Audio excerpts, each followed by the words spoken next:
Welcome to our Liga Mexicana de Beisbol postseason recap. Let's dive into the thrilling action from the playoffs after an electrifying regular season. Kicking things off with Dos Laredos, who wrapped up the regular season with a commendable second-place finish in the Norte Division. Boasting a record of 54 wins and 39 losses, the team showcased an impressive roster featuring former MLB veterans like Freddie Galvis, Keone Kela, and Kenneth Vargas. Dos Laredos were searching for their first championship in 35 years and lost in the semifinals last year.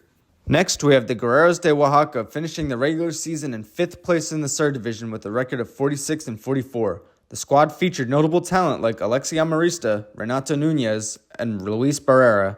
The Guerreros were the shock of the playoffs as they were coming off a season where they finished 34 and 53 and missed the playoffs. The Sultanes de Monterrey claimed victory in the Norte Division, finishing first with a record of 53 and 37. Their roster included former MLB stars such as Nomar Mazara, Alex Colomi, and Julio Teheran, contributing to an exceptional season. The Sultanes were looking to improve on their quarterfinal loss last year and win their first championship since 2018. In their quest to win their first championship, the Sultanes had to overcome a 3-0 hole in the Zone series, winning the next 4 to move on. The Rojos were a well-oiled machine in the regular season, playing to an insane 71-19 record, by far the best in the entire league. The Diablos were absolutely unstoppable, playing to a historic 71-19 record. They were led by MLB stars Robinson Cano, Trevor Bauer, and Jairus Familia. They were searching for their first championship since 2014. The Diablos were so dominant that they never lost 3 consecutive games until the playoffs. What makes their record so impressive is the fact they lost Trevor Bauer for several weeks due to stomach issues that led to lower body partial paralysis. In one of the most exciting playoff series in LMB history, the Juggernaut Diablos took on the Guerreros de Oaxaca in a thrilling best-of-7.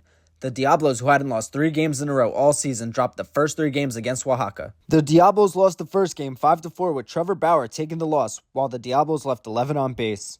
In Game 2, the Guerreros cruised to a 9-4 win thanks to a 4-run second inning and a late surge in the 8th and 9th. In Game 3, fans were gifted with a dramatic walk-off win from the Guerreros. In the 9th, they scored 2 runs to take a commanding 3-0 series lead.